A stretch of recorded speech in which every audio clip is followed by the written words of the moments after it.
লকডাউনের খেলায় আমার ভাই আমাকে বিয়ের প্রস্তাব দিল। আমি হতবাক হয়ে গেলাম যখন আমার ভাই আদিত্য বলল, লকডাউনে ট্রুথ অর ডেয়ার খেলার সময় তোর প্রশ্ন ছিল, তুই কি কখনো আমাকে ভাইয়ের চেয়ে বেশি কিছু ভেবেছিস? আমি মাথা নাড়িয়ে সম্মতি জানালাম।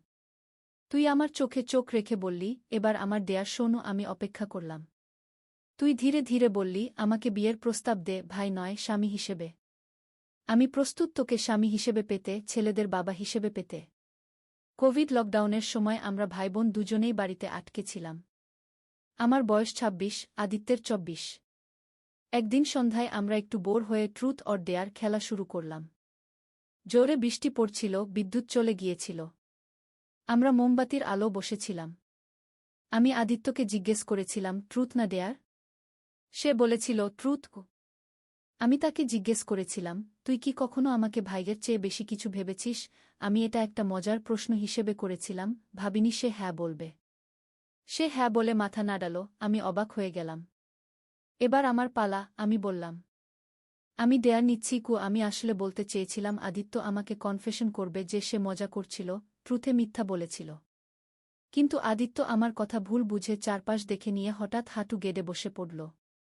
অঞ্জলি, আমি তোকে ভালোবাসি, সে বলল। আমি জানি আমরা ভাইবোন, কিন্তু আমার অনুভূতি আর লুকাতে পারছি না। আমি তোকে আমার স্ত্রী হিসেবে পেতে চাই। আদিত্য, আমি চিৎকার করে উঠলাম।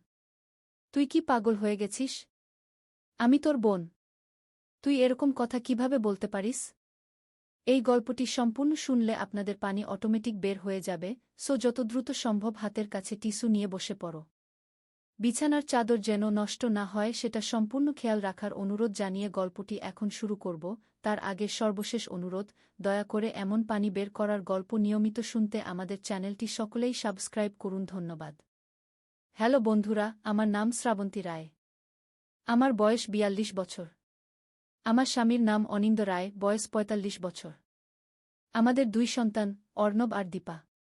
অর্ণব ১৯ বছর বয়সী, কলেজে পড়ে। দীপা ১২ বছর বয়সী, স্কুলে যায়। আমি শুরু করছি। আমার জীবনে ঘটে যাওয়া একটা অদ্ভুত ঘটনার কথা বলতে চাই। সবকিছু শুরু হয়েছিল গত বছর, যখন আমরা পুরনো বাড়ি থেকে নতুন একটা বাড়িতে উঠেছিলাম। শহরের একদম প্রান্তে মায়াপুর নামের একটা ছোট গ্রামে আমরা একটা পুরনো বাড়ি কিনেছিলাম। এটা ছিল একটা বিশাল বাড়ি, প্রায় ১০০ বছরের পুরনো। আমার স্বামী অনিন্দ এটা খুব কম দামে পেয়েছিল। বাড়িটা বিক্রি করার জন্য উন্মুখ ছিল ওর মালিক, যদিও কেন তা ঠিক বলেননি। শুধু বলেছিলেন যে বাড়িটা দেখাশোনা করা তার পক্ষে আর সম্ভব না। তিনি বৃদ্ধ হয়ে গিয়েছিলেন, আর তার ছেলেমেয়েরা সবাই বিদেশে থাকত। যেদিন আমরা প্রথম ওই বাড়িতে গেলাম সেদিনটা আমি কখনো ভুলব না। বাড়িটা বড় ছিল, দোতলা, সাদা রঙের। গেটে ঢুকে একটা বিশাল উঠোন পেরিয়ে একটা পুরনো অথচ সুন্দর সিঁড়ি উঠে গেছে বারান্দা পর্যন্ত। বারান্দা থেকে একটা বড় দরজা, ভেতরে ঢুকলেই একটা বড় হল, আর হল থেকে বিভিন্ন ঘর।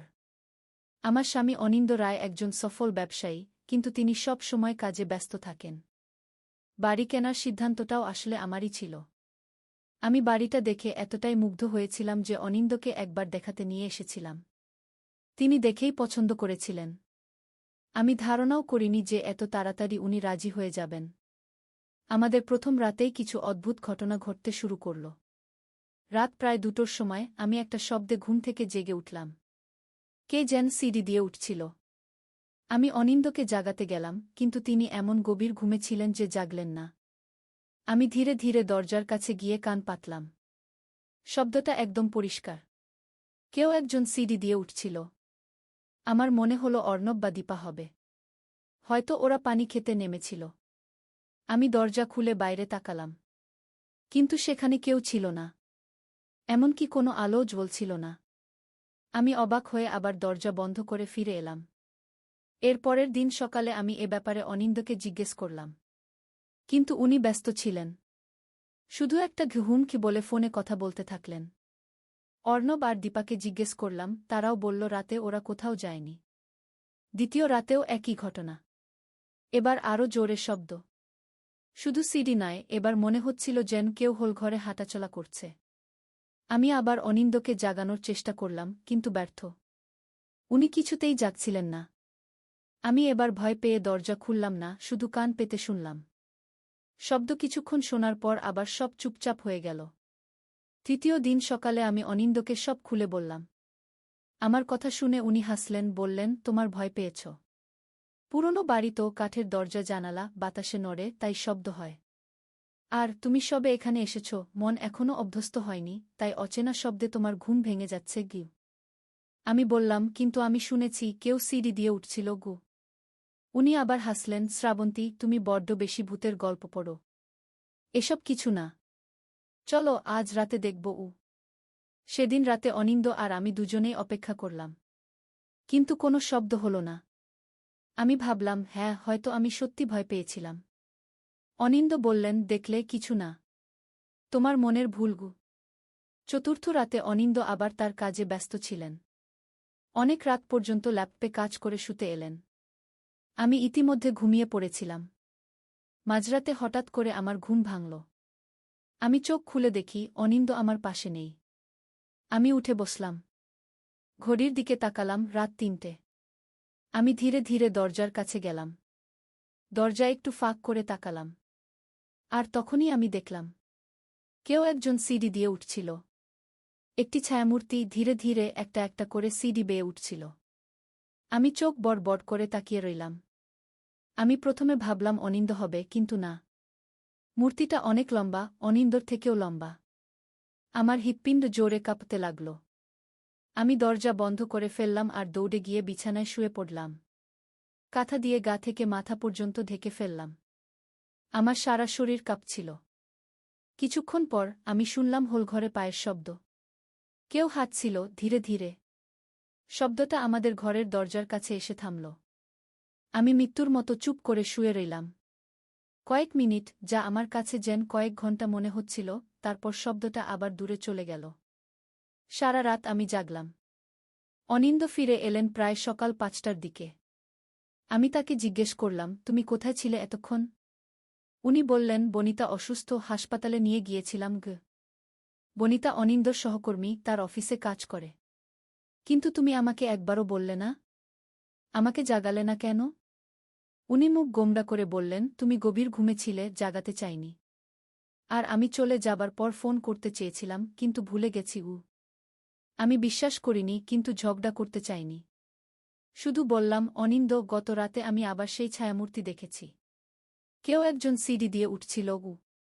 উনি চিৎকার করে উঠলেন, তোমার কি মাথা খারাপ হয়েছে? এসব কি বাজে কথা বলছ? ভূতটুত কিছু নেই। তোমার মাথার ভেতর সব। উনি যে ভাবে চিৎকার করলেন, আমি অবাক হয়ে গেলাম। অনিন্দ কখনো এভাবে কথা বলতেন না আমার সাথে। আমি বুঝতে পারছিলাম না কেন উনি এমন ব্যবহার করছেন। ওই দিন সন্ধ্যায় আমি আমার ছেলে অর্ণবকে সব বললাম। অর্ণব অবিশ্বাস করেনি আমার কথা। বরং বলল, মা, আমারও কিছু অদ্ভুত জিনিস চোখে পড়েছে। আমি দেখেছি মাঝে মাঝে আয়নায় অন্য কারো প্রতিবিম্ব দেখা যায়। একদিন আমি বাথরুমে ছিলাম, আর আয়নায় দেখলাম একটা মহিলা আমার দিকে তাকিয়ে আছে। আমি চমকে উঠে পেছনে তাকালাম, কিন্তু কেউ ছিল না গি। আমি অবাক হয়ে গেলাম। তুই আমাকে আগে বলিসনি কেন? বাবা বলেছে এসব আমার মনের ভুল। বাড়ি নতুন, তাই এরকম মনে হচ্ছে গি। আমি দীপাকে ডাকলাম, জিজ্ঞেস করলাম, দীপা, তুইও কি কোনো অদ্ভুত জিনিস দেখেছিস এই বাড়িতে? দীপা চুপ করে রইল। তারপর আস্তে আস্তে বলল, মা, আমি সেই মহিলাকে দেখেছি। তিনি আমার ঘরে আসেন, আমার মাথায় হাত বুলিয়ে দেন গু। আমার শরীরে কাঁটা দিয়ে উঠল। কি বলছিস তুই? সে কে? কেমন দেখতে? খুব সুন্দর, লম্বা চুল, সাদা শাড়ি পরা। তিনি আমাকে ভয় দেখান না, মা। তিনি বলেন, আমার নাম অমিতা গু। আমি দীপাকে জড়িয়ে ধরলাম। তার সারা শরীর ঠান্ডা। তুই ভয় পাস না? প্রথমে পেয়েছিলাম, কিন্তু তিনি তো কিছু করেন না। শুধু কথা বলেন। কি কথা বলেন? তিনি বলেন, তোমাকে সাবধান থাকতে। তিনি বলেন, অনেক বছর আগে তিনি এই বাড়িতে থাকতেন। তারপর তিনি অদৃশ্য হয়ে গেছেন। তিনি বলেন, এই বাড়িতে একটা রহস্য আছে গি। আমি আর অর্ণব দুজনেই অবাক হয়ে দীপার দিকে তাকিয়ে রইলাম। দীপা এমন একটা মেয়ে যে কখনো মিথ্যে বলে না। সে যা বলছে তা সত্যি। পরের দিন আমি এক কাজে বাইরে গেলাম। ফেরার পথে বাড়ির আগের মালিকের বাড়ি দিয়ে আসছিলাম। হঠাৎ তাকে দেখতে পেলাম। তিনি বাগানে কাজ করছিলেন। আমি গাড়ি থামালাম, নেমে এলাম। নমস্কার, আমি বললাম। তিনি তাকালেন। আরে আপনি কেমন আছেন? নতুন বাড়িতে উঠে গেছেন তো? হ্যাঁ, গত সপ্তাহেই। বাড়িটা খুব সুন্দর গু। হ্যাঁ, সুন্দর তো বটেই। এত বছর থেকেছি সেখানে আমি ধীরে ধীরে জিজ্ঞেস করলাম, আচ্ছা, বাড়িটা সম্পর্কে কিছু অদ্ভুত ঘটনা কি আপনি কখনো দেখেছেন? তিনি চমকে উঠলেন। কেন? কি হয়েছে? তার মুখের রং পাল্টে গেল। আমি ভাবলাম বলা উচিত কিনা, কিন্তু আমি বেশ সংকটে ছিলাম। বললাম, আসলে আমি কিছু অদ্ভুত জিনিস দেখছি সেখানে। মাঝরাতে কারো পায়ের শব্দ, ছায়ামূর্তিগু। তিনি আমার দিকে অদ্ভুত দৃষ্টিতে তাকালেন। আপনি অমিতাকে দেখেছেন? আমি অবাক হয়ে গেলাম। আপনি জানেন তার কথা? তিনি আমাকে তার ঘরে নিয়ে গেলেন। একটা পুরনো ফটোবই বের করলেন। একটা পাতা খুলে দেখালেন। এই দেখুন, অমিতা। আমার ঠাকুরমা। এই বাড়িটা তারই ছিল গো। আমি ছবিটা দেখলাম। দীপা যেমন বলেছিল ঠিক তেমনি। লম্বা চুল, সুন্দর মুখ, সাদা শাড়ি। আমি কাপা গলায় জিজ্ঞেস করলাম, উনি কি বেঁচে নেই? তিনি মাথা নাড়লেন। না, অনেক বছর আগে তিনি মারা গেছেন। আমার বাবার জন্মের আগেই। কি? কিভাবে? কেউ জানে না। একদিন সকালে তাকে মৃত অবস্থায় পাওয়া গেল। ডাক্তার বলেছিল হার্ট অ্যাটাক। কিন্তু আমার বাবা বলতেন তাকে হত্যা করা হয়েছিল। আমি চমকে উঠলাম। হত্যা? হ্যাঁ, আমার ঠাকুরদা খুব ধনী ছিলেন। তার অনেক সম্পত্তি ছিল। কিন্তু তার মৃত্যুর পর সব সম্পত্তির মালিকানা অমিতার হাতে চলে যায়। অমিতার এক দেবর ছিল, রঞ্জন। সে চাইত অমিতাকে বিয়ে করতে, কিন্তু অমিতা রাজি হননি। রঞ্জন খুব রাগী ছিল, সে ধমকি দিয়েছিল অমিতাকে। এক রাতে অমিতা মারা গেলেন, আর পরের দিনই রঞ্জন বাড়ির দখল নিল গো। তাহলে তাহলে আপনি রঞ্জনের সন্তান? বৃদ্ধ লোকটি আবার মাথা নাড়লেন। না, আমি অমিতার দেবরের ছেলে নই। আমি অমিতার ছেলে গু। আমি হতবাক হয়ে গেলাম। কিন্তু আপনি তো বললেন অমিতার মৃত্যুর পর রঞ্জন বাড়ির দখল নিয়েছিল ঠিকই, কিন্তু অমিতার একটি ছেলে ছিল, সুমন্ত। আমি সেই সুমন্ত। আমার মাথা ঘুরতে শুরু করল। কিন্তু সেটা কেমন করে সম্ভব? তাহলে আপনি আমার বয়স 100 বছরের বেশি, তিনি হাসলেন। আমি জানি, অবিশ্বাস্য। কিন্তু এটাই সত্য। আমার অনেক আগেই মারা যাওয়ার কথা। কিন্তু আমি মরতে পারছি না। আমার মা, তিনি আমাকে রক্ষা করছেন আমি এখন পুরোপুরি বিভ্রান্ত হয়ে গেলাম। আপনি কি বলতে চাইছেন? আমার মা অমিতা মারা যাননি। তিনি আছেন সেই বাড়িতে। তিনি রঞ্জনকে হত্যা করেছিলেন, রঞ্জন তাকে নয়।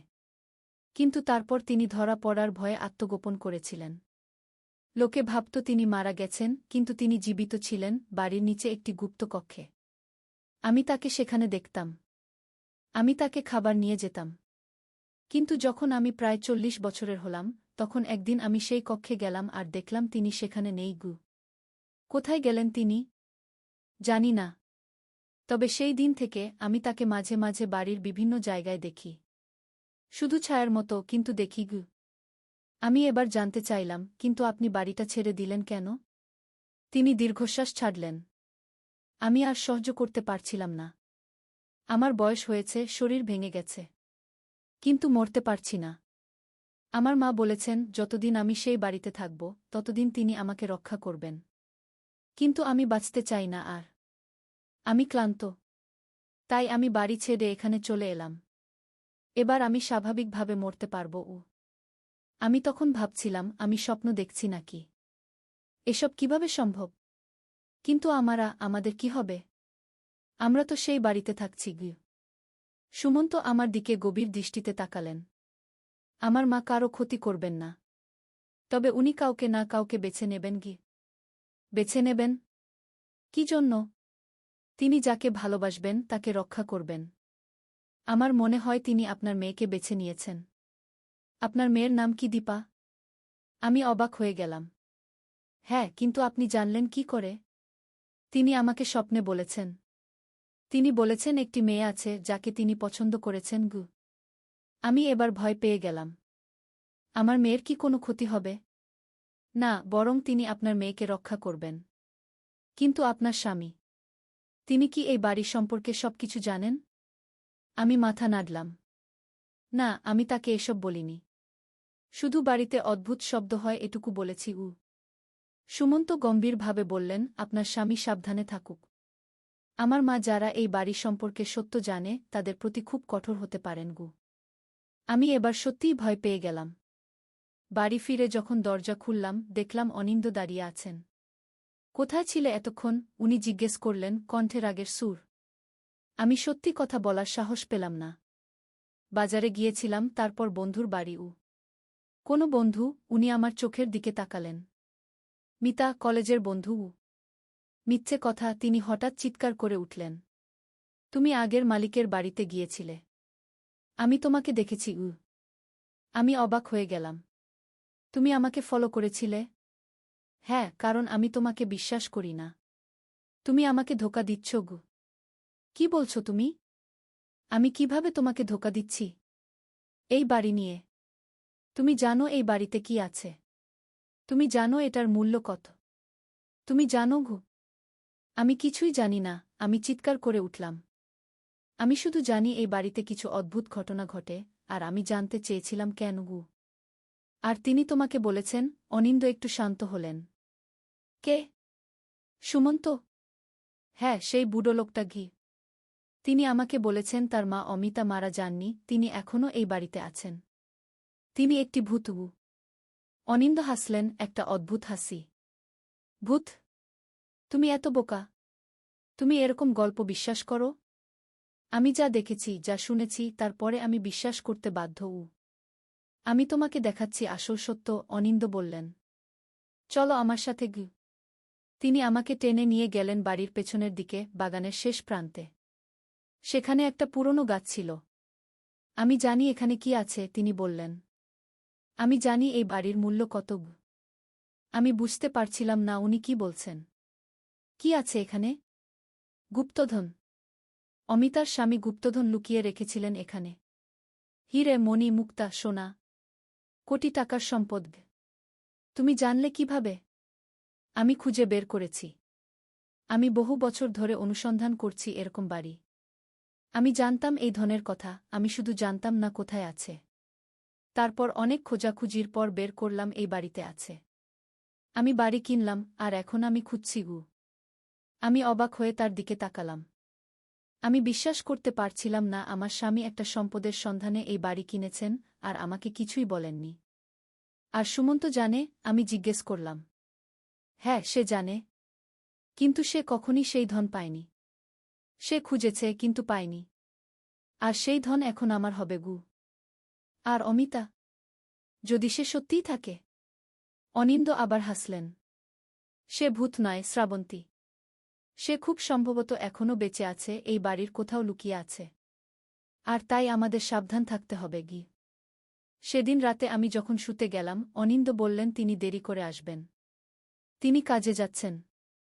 মাঝরাতে হঠাৎ আমার ঘুম ভাঙল। আমি দেখলাম আমার ঘরের দরজা খোলা, আর একটি মহিলা আমার সামনে দাঁড়িয়ে। তিনি ঠিক সেই রকমই দেখতে যেমনটা আমি ছবিতে দেখেছিলাম, অমিতা। আমি চিৎকার করে উঠতে যাচ্ছিলাম, কিন্তু তিনি হাত তুলে আমাকে থামিয়ে দিলেন। ভয় পাবেন না, তিনি আস্তে আস্তে বললেন। আমি আপনার ক্ষতি করব না। আপনি কে? আমি কাপা গলায় জিজ্ঞেস করলাম। আমি অমিতা। আমি জানি আপনি আমার সম্পর্কে শুনেছেন।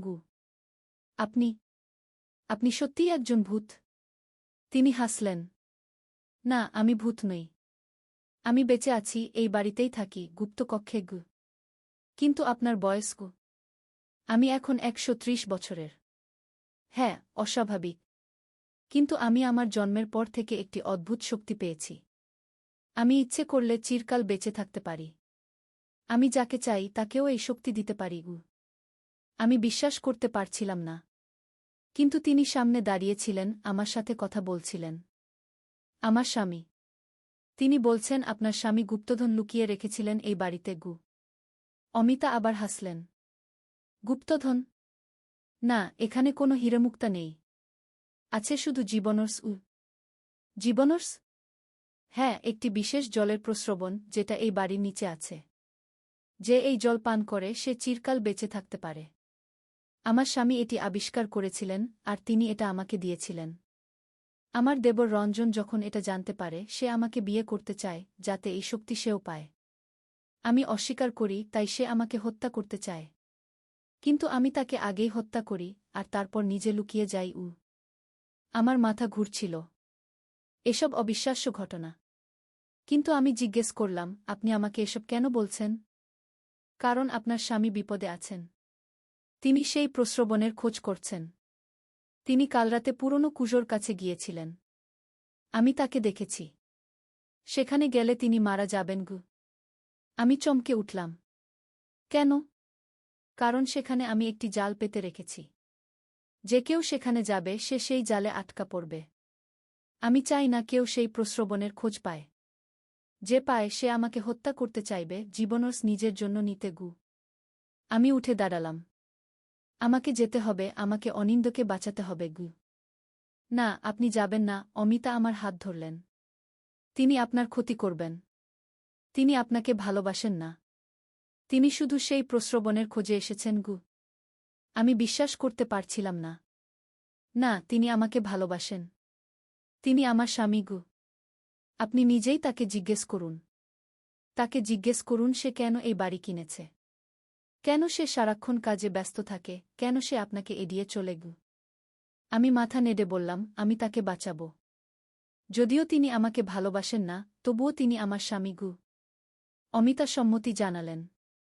ঠিক আছে, কিন্তু সাবধানে। আমি আপনাকে একটি জিনিস দিচ্ছি। তিনি একটি ছোট ফিতে বের করলেন। এটা পড়ুন, এটা আপনাকে রক্ষা করবে। আমি ফিতেটা নিলাম, পড়লাম। তারপর আমি দৌড়ে বাড়ির পেছনে গেলাম, যেখানে পুরনো কুজোটা ছিল। ওই কুজোর কথা আমি জানতাম না, আগে কখনো দেখিনি।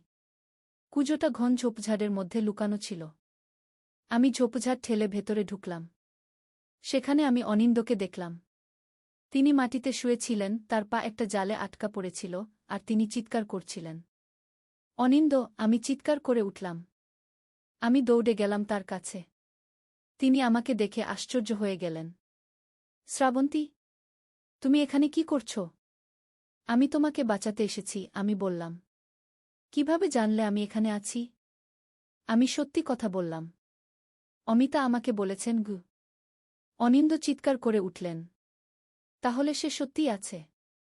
আমি ভেবেছিলাম গল্প। আমি তার পা থেকে জাল ছাড়াতে চেষ্টা করছিলাম। জালটা অদ্ভুত রকমের, ধাতব কোনো জিনিস দিয়ে তৈরি, কিন্তু ধাতব নয়। এটা কাটা যাচ্ছিল না। কোথায় সে? অনিন্দ জিজ্ঞেস করলেন। কে? অমিতা। তিনি বাড়িতে। আমাকে তার কাছে নিয়ে চলো। আমাকে তার সাথে কথা বলতে হবে। আমি জালটা কাটতে পারছিলাম না। কিভাবে? এটা কাটা যাচ্ছে না। এটা কাটা যাবে না শ্রাবন্তী, একটি কণ্ঠস্বর শোনা গেল পেছন থেকে। আমি ঘুরে দেখলাম অমিতা। আপনি? অনিন্দ চিৎকার করে উঠলেন। আপনি সত্যিই বেঁচে আছেন? হ্যাঁ, অমিতা বললেন। আর আপনি আমার প্রস্রবণের সন্ধান করছেন। আপনি জানতে পেরেছেন এর কথা, তাই না? হ্যাঁ, আমি 1000 বছরের গুপ্ত লিপি থেকে জেনেছি। এমন একটি প্রস্রবণের কথা যেটা মানুষকে অমরত্ব দেয়া।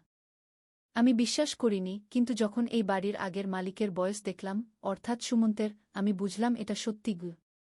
আর আপনি সেই জন্যই এই বাড়ি কিনেছেন? হ্যাঁ, অনিন্দ স্বীকার করলেন।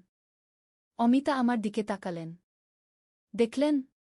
তিনি আপনাকে ভালোবাসেন না। তিনি শুধু সেই জলের জন্য এসেছেন। আমি অনিন্দর দিকে তাকালাম। এটা কি সত্যি? অনিন্দ নিচু স্বরে বললেন, হ্যাঁ। আমি তোমাকে বিয়ে করেছিলাম কারণ তোমার বাবা একজন প্রত্নতাত্ত্বিক ছিলেন, আর তিনি এই বাড়ি সম্পর্কে জানতেন। তোমার মাধ্যমে আমি এই বাড়ির খবর পেয়েছিলাম। আমি তোমাকে প্রভাবিত করেছিলাম এই বাড়ি কিনতে। আমি হতবাক হয়ে গেলাম। আমার বিয়ে, আমার সম্পর্ক, সবই মিথ্যা ছিল। অমিতা বললেন, আমি তাকে মুক্ত করব, কিন্তু একটি শর্তে। আপনারা এই বাড়ি ছেড়ে চলে যান এবং কখনো ফিরে আসবেন না। আমি সম্মতি জানালাম। ঠিক আছে। তিনি অনিন্দর দিকে তাকালেন। আর আপনি? আপনি রাজি? অনিন্দ হতাশভাবে বললেন, হ্যাঁ। অমিতা একটি ছোট্ট বোতল থেকে কিছু তরল ঢাললেন জালের উপর। জালটা গলে গেল। সেই রাতেই আমরা বাড়ি ছেড়ে চলে গেলাম। দীপা খুব কাঁদছিল, সে যেতে চাইছিল না। সে বলছিল, মা, আমি অমিতা দিদিকে ছেড়ে যেতে চাই না। তিনি আমাকে ভালোবাসেন গ। আমি তাকে বোঝালাম, দীপা, আমরা যেতে হবে। পরের দিন যখন আমরা একটি হোটেলে ছিলাম, অনিন্দ একটি কাগজে কিছু লিখলেন আর আমাকে দিলেন। আমি তোমাকে ধোঁকা দিয়েছি, শ্রাবন্ত। একদিন আলী সাহেব সোহেলের অফিসে এলেন। সোহেল তাকে দেখে অবাক হয়ে গেল। স্যার, আপনি এখানে? হ্যাঁ সোহেল, তোমার অফিস একবার দেখতে চাইলাম। খুব সুন্দর হয়েছে গু। আলী সাহেব পুরো অফিস ঘুরে দেখলেন, কর্মচারীদের সাথে কথা বললেন। তারপর সোহেলের রুমে এসে বসলেন। সোহেল, তুমি অনেক দূর এসেছ। মনে আছে 7 বছর আগে তুমি যখন আমার অফিসে প্রথম এসেছিলে চা বানানোর কাজ করতে? হ্যাঁ স্যার, সব মনে আছে। আমি গর্বিত যে আমি তোমাকে একটা সুযোগ দিয়েছিলাম, আর তুমি সেই সুযোগকে কাজে লাগিয়েছ। জানো সফলতার মূল সূত্র কি? কি স্যার? কঠোর পরিশ্রম, সততা আর হাল না ছাড়া। তোমার মধ্যে এই 3টা গুণই আছে গু। সোহেল চোখে জল নিয়ে বলল, আপনি না থাকলে আজ আমি এখানে পৌঁছাতে পারতাম না স্যার। না সোহেল, আমি শুধু একটা দরজা খুলে দিয়েছিলাম। ভেতরে ঢুকে পথ তৈরি করেছ তুমি নিজে গু। আলী সাহেব চলে যাওয়ার আগে বললেন, আমার একটা বড় প্রজেক্ট আছে, একটা 20 ফ্লোর বিজনেস টাওয়ার। আমি চাই তুমি এই প্রজেক্টে আমার সাথে পার্টনার হও। 50-50। রাজি? সোহেল অবাক হয়ে গেল। এত বড় প্রজেক্ট? স্যার, আমার কি যথেষ্ট সামর্থ্য আছে? আছে, আমি বিশ্বাস করি। সোহেল রাজি হয়ে গেল। এটা তার জীবনের সবচেয়ে বড় প্রজেক্ট হবে। 50 অধ্যায়, বড় চ্যালেঞ্জ। 20 ফ্লোর বিজনেস টাওয়ারের কাজ শুরু হল। এটা সোহেলের জীবনের সবচেয়ে বড় চ্যালেঞ্জ। প্রজেক্টের বাজেট প্রায় 10 করোড় টাকা। সোহেলকে 5 করোড় টাকা ইনভেস্ট করতে হবে। সোহেল তার সব সঞ্চয়ে, ব্যাংক লোন আর কিছু ইনভেস্টর থেকে টাকা জোগাড় করল। এটা একটা বিশাল ঝুঁকি। যদি প্রজেক্ট ব্যর্থ হয়, সব শেষ। মিনা চিন্তিত ছিল। সোহেল, এত বড় ঝুঁকি নেওয়া ঠিক হবে? মিনা, জীবনে বড় কিছু করতে হলে ঝুঁকি নিতে হয়। আমি এই সুযোগ হাতছাড়া করতে চাই না গিয়ে। কিন্তু যদি কিছু ভুল হয়? ভুল হবে না। আমি আলী সাহেবের সাথে আছি, উনি আমাকে গাইড করবেন। প্রজেক্ট শুরু হল। প্রথম 6 মাস সব ভালোই চলছিল। কাজ সময়মতো হচ্ছে, বাজেট ঠিক আছে। কিন্তু 7 মাসের মাথায় একটা বড় সমস্যা দেখা দিল। একজন প্রধান ইনভেস্টর হঠাৎ তার টাকা ফেরত চাইলেন। তিনি অন্য একটা জরুরি কাজে টাকা লাগবে বলে জানালেন।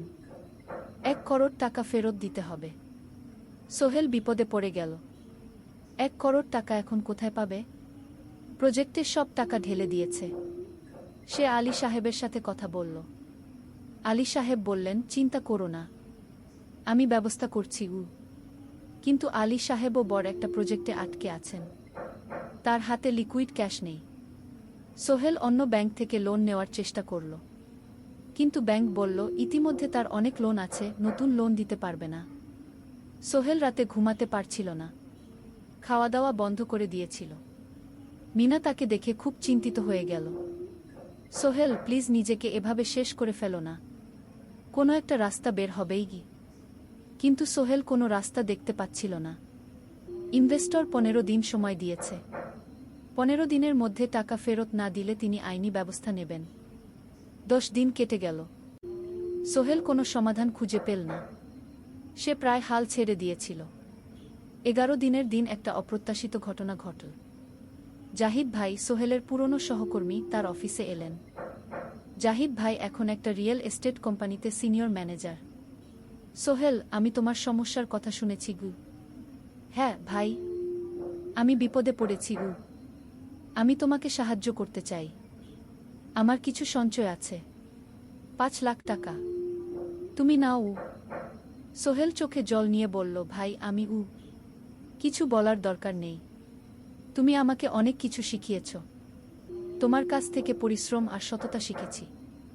এখন আমার পালা তোমাকে সাহায্য করার। জাহিদ ভাই চলে যাওয়ার পর আরও 2 জন এলো। একজন সোহেলের পুরনো ক্লায়েন্ট, আরেকজন তার কর্মচারী। দুজন মিলে আরও 8 লাখ টাকা দিল। করিম মামা 20 লাখ টাকা ব্যবস্থা করলেন তার কিছু বন্ধুদের কাছ থেকে ধার করে। মিনা তার সব গয়না বিক্রি করে 10 লাখ টাকা দিল। সবাই মিলে প্রায় 45 লাখ টাকা জোগাড় হল। বাকি 65 লাখ টাকা সোহেল তার অফিসের সব অ্যাসেট বিক্রি করে আর একটা প্রাইভেট ফিন্যান্স কোম্পানি থেকে উচ্চ সুদে লোন নিয়ে ব্যবস্থা করল। ঠিক 14 দিনের দিন সোহেল ইনভেস্টরকে 1 করোড় টাকা ফেরত দিল। ইনভেস্টর টাকা নিয়ে চলে গেলেন। সোহেল তার অফিসে ফিরে এসে চেয়ারে বসে কাঁদল। এত চাপ, এত টেনশন সব যেন একসাথে বের হয়ে এলো। মিনা এসে তাকে জড়িয়ে ধরল। আমরা পেরেছি সোহেল, আমরা পেরেছি গু। ষোড়শ অধ্যায় পুনরুদ্ধার। এই ঘটনার পর সোহেল আরও সাবধান হয়ে গেল। সে বুঝল ব্যবসায় শুধু সাহস নয়, বুদ্ধিও লাগে। ঝুঁকি নিতে হয় কিন্তু হিসাব করে। প্রজেক্ট চলতে থাকল। এবার সোহেল আরও সতর্কতার সাথে সবকিছু পরিচালনা করল। প্রতিটা খরচ হিসাব করল, প্রতিটা সিদ্ধান্ত ভেবেচিন্তে নিল। আরও 1 বছর পর 20 ফ্লোর বিজনেস টাওয়ার সম্পন্ন হল। চমৎকার বিল্ডিং, শহরের অন্যতম সুন্দর ভবন। বিল্ডিংয়ের উদ্বোধন অনুষ্ঠানে শহরের মেয়র এলেন। অনেক ব্যবসায়ী, সাংবাদিক এলো।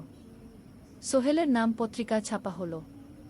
স্বপ্নের শহরে এক তরুণ উদ্যোক্তার সফলতার গল্প। প্রজেক্ট থেকে সোহেলের লাভ হল প্রায় 2 করোড় টাকা। এই টাকা দিয়ে সে সব ঋণ শোধ করল। জাহিদ ভাইয়ের টাকা ফেরত দিল। করিম মামার ঋণ শোধ করল। যারা সাহায্য করেছিল সবাইকে টাকা ফেরত দিল। মিনার জন্য নতুন গয়না কিনল, আরও সুন্দর। তার মাকে গ্রামে একটা নতুন পাকা বাড়ি বানিয়ে দিল। মা কাঁদতে কাঁদতে বললেন, তোর বাবা বেঁচে থাকলে কত খুশি হতো। তুই আমার সব স্বপ্ন পূরণ করেছিস। সোহেল নিজেদের জন্য একটা ফ্ল্যাট কিনল। 4 রুমের ফ্ল্যাট, সমুদ্রের কাছে। এখন আর ভাড়া বাড়িতে থাকতে হয় না। সপ্তদশ অধ্যায় প্রতিদান। সোহেল এখন একজন প্রতিষ্ঠিত উদ্যোক্তা। কিন্তু সে তার শেখ ভোলেনি। যে গ্রাম থেকে সে এসেছে, যারা তাকে সাহায্য করেছে, কাউকেই ভোলেনি। সে তার গ্রামে একটা স্কুল বানিয়ে দিল। সোহেল ফাউন্ডেশন স্কুল কু গরিব ছেলেমেয়েরা ফ্রিতে পড়তে পারবে। ভালো শিক্ষক নিযোগ দিল। ভালো পড়াশোনার ব্যবস্থা করল। শহরে একটা ফ্রি মেডিকেল ক্লিনিক খুল। গরিব মানুষরা ফ্রিতে চিকিৎসা পাবে। প্রতি বছর 10 জন মেধাবী কিন্তু গরিব ছাত্রছাত্রীকে স্কলারশিপ দেওয়া শুরু করল। তারা বিনামূল্যে পড়াশোনা করতে পারবে। একদিন একটা টিভি চ্যানেল সোহেলের ইন্টারভিউ নিতে এলো। আপনার সফলতার গোপন সূত্র কি? সোহেল একটু ভেবে বলল, কঠোর পরিশ্রম, সততা আর হাল না ছাড়া। এই 3টা জিনিস যদি কারো মধ্যে থাকে, সে যে কোনো কিছু অর্জন করতে পারে। আর সবচেয়ে বড় কথা, যারা আমাকে সাহায্য করেছে তাদের ছাড়া আমি কিছুই না। একা কেউ সফল হতে পারে না। আপনার পরবর্তী স্বপ্ন কি? আমি চাই আরও মানুষকে সাহায্য করতে। আমার মতো যারা গ্রাম থেকে শহরে আসে তাদের জন্য একটা ট্রেনিং সেন্টার খুলব। তারা সেখানে বিভিন্ন স্কিল শিখতে পারবে, চাকরি পাবে, নিজের পায়ে দাঁড়াতে পারবে। অষ্টাদশ অধ্যায় নতুন প্রজন্ম। আরও 5 বছর কেটে গেল। সোহেল এখন 45 বছরের। তার মেয়ে সারা এখন 9 বছরের। স্কুলে ক্লাস 4-এ পড়ে। খুব মেধাবী মেয়ে।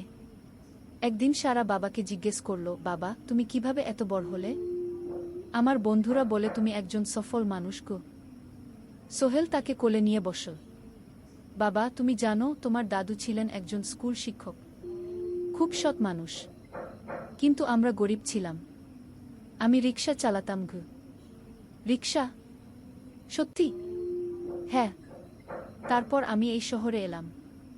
অনেক কষ্ট করেছি, কিন্তু হাল ছাড়িনি। মানুষ আমাকে সাহায্য করেছে, আর আমি কঠোর পরিশ্রম করেছি। বাবা, আমিও কি তোমার মতো হতে পারবো? অবশ্যই পারবে বাবা। তবে মনে রেখো, সফলতা মানে শুধু টাকা পয়সা না। সফলতা মানে ভালো মানুষ হওয়া, অন্যদের সাহায্য করা, সৎ থাকা। সারা মাথা নাড়ল। আমি ভালো মানুষ হব বাবাবু।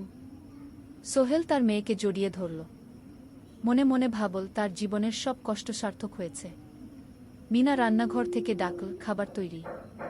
এসো। সোহেল সারাকে নিয়ে ডাইনিং টেবিলে গেল। ঋতু এসেছে। সে এখন বিয়ে করেছে, তার একটা ছেলে হয়েছে। সোহেলের মা মাঝে মাঝে চট্টগ্রামে বেড়াতে আসেন। আজও এসেছেন। সবাই মিলে খেতে বসল। হাসি গল্পে ভরা পরিবার। সোহেল তাকাল তার মায়ের দিকে, মিনার দিকে, সারার দিকে, ঋতুর দিকে।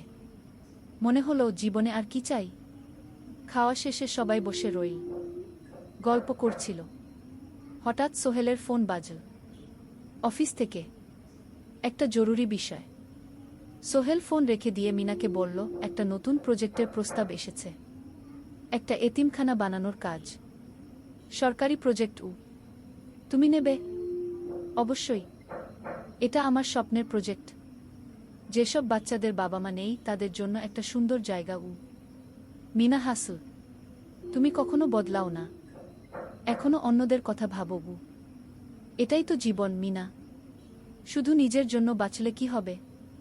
49 অধ্যায়, উত্তরাধিকার। 10 বছর আরও কেটে গেল। সোহেল এখন 55 বছরের। তার চুলে পাক ধরেছে, কিন্তু শক্তি এখনো আগের মতোই। সারা এখন 19 বছরের।